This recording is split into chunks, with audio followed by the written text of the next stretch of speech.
चलिए मेरे दोस्त, मैं पुनः आपके क्लास में उपस्थित हूँ। आशा ही नहीं पूर्ण विश्वास है आप अच्छे होंगे। अभी तक हमने दी के बारे में प्रयोग बता रहा था। कल हल्का हमसे मिस्टेक हो गया है। अब थोड़ा-सा उसको ध्यान दे दीजिएगा। लेक्चर नंबर 16 में जब हम दी का प्रयोग बता रहे थे, वहां पर ज्योग्राफिकल डायरेक्शन की जगह पर हमसे फिजिकल एनवायरनमेंट लिख दिया है। थोड़ा-सा उस पर आप ध्यान दे दीजिएगा। वहां पर फिजिकल एनवायरनमेंट न होकर के वहां पर ज्योग्राफिकल डायरेक्शन होगा।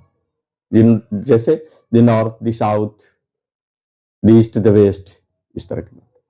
आज वही उसी पर हम चर्चा, इसलिए उसकी जगह पर हम थोड़ा सा क्षमा चाहते हैं। आज हम बता रहे हैं भौतिक वातावरण, जिसको हम लोग कहते हैं फिजिकल इन्वायरमेंट। तो फिजिकल इन्वायरमेंट बताने वाले नाम के पहले भी हम लोग दी का प्रयोग करते हैं। Before the name of a physical environment. तो हमने कहा कि फिजिकल इन्वायरमेंट बताने वाले नाम के पहले, अर्थात before the name of the physical environment के पहले भी हम लोग दी का प्रयोग करते हैं। जैसे the country, the town, the sea, the seaside. The country, the town, the sea, the C side.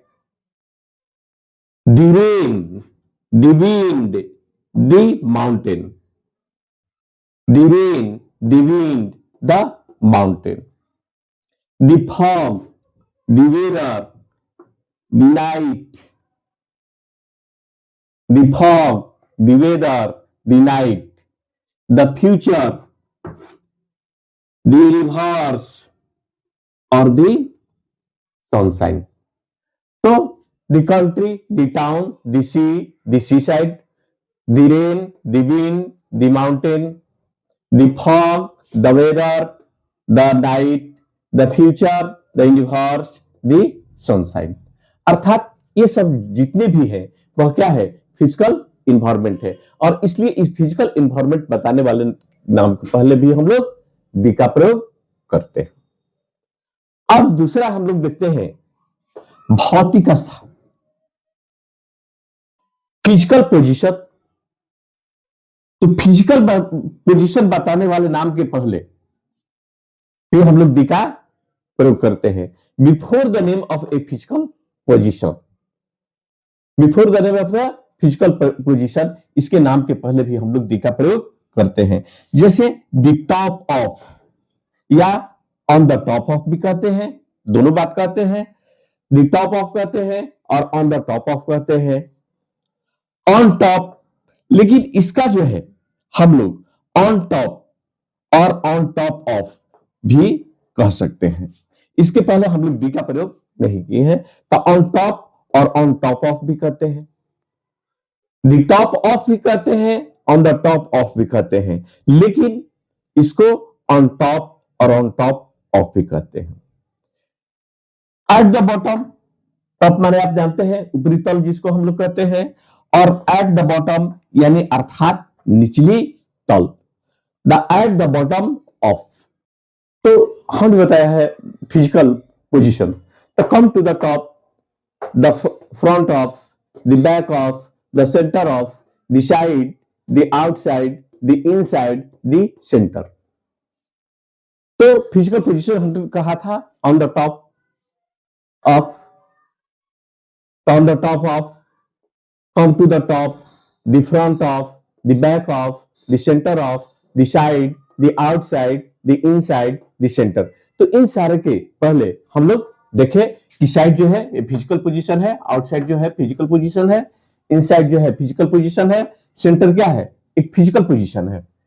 Centre of physical position है, बैक ऑफ फिजिकल पोजीशन है, फ्रंट ऑफ माने के सामने फिजिकल पोजीशन है, द टॉप फिजिकल। तो इन सारे physical position के पहले हम लोग दी का प्रयोग करते हैं। अब अगला देखते हैं हम लोग रेलगाड़ी, यानी जिसको हम लोग हिंदी में रेलगाड़ी कहते हैं और अंग्रेजी में हम लोग इसको ट्रेन के नाम से जानते हैं, कि नाम के पहले भी हम लोग दी का प्रयोग करते हैं। Before the name of A train के पहले भी हम लोग दी का प्रयोग करते हैं। आप लोग ने भाई अरे ट्रेन को क्या बताना है, बराबर आप तो ट्रेन पर चढ़ते हैं, जानते हैं बहुत सारे ट्रेन है, पंजाब मेल है, अमृतसर है, उसके बाद क्या है, राजधानी है, विभूति है, ये सारा बहुत सारा ट्रेन आपको या ट्रेन के नाम आप लोग जानते हैं। तो इन सारे ट्रेनों के नाम के पहले भी हम लोग दी का प्रयोग करते हैं। हल्का फल्का हम छोटा सा एक एग्जांपल दे दे रहे हैं। दी राजधानी एक्सप्रेस, दी मगध एक्सप्रेस, दी पंजाब मेल या पंजाब एक्सप्रेस और दी विक्रमशिला एक्सप्रेस। विभूति है, गरीब रथ है, ये बहुत सारे आपके ट्रेन है। इस सारे ट्रेन के नाम के पहले हम लोग दी का प्रयोग करते हैं। अब किसी हवाई जहाज के नाम के पहले भी और before the name of the aeroplane, हवाई जहाज के नाम के पहले भी हम लोग दी का प्रयोग करते हैं। जैसे दी कश्मीर प्रिंसेस, दी मकालू और भी बहुत सारे आपने जहाज का नाम सुना होगा, जानते होंगे या नहीं है तो थोड़ा सा भाई पता भी लगा लीजिए। बहुत सारे हवाई जहाज के नाम के पहले, एरोप्लेन के नाम के पहले भी हम लोग दी का प्रयोग करते हैं। देखो करता हूं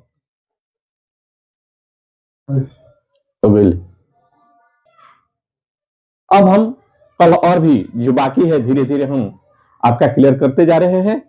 उसके बाद आपके हम क्वेश्चन पर लगेंगे जिसका आपका इंतजार है। धन्यवाद, टाटा, बाय बाय, पुनः मिलेंगे फिर इसी स्थान पर। तब तक आप हंसते रहें, मुस्कुराते रहें, भोज खाते रहें, यही मेरा आपसे निवेदन है, प्रार्थना है। एंजॉय करें लेकिन ड्यूटी अवश्य करें। धन्यवाद।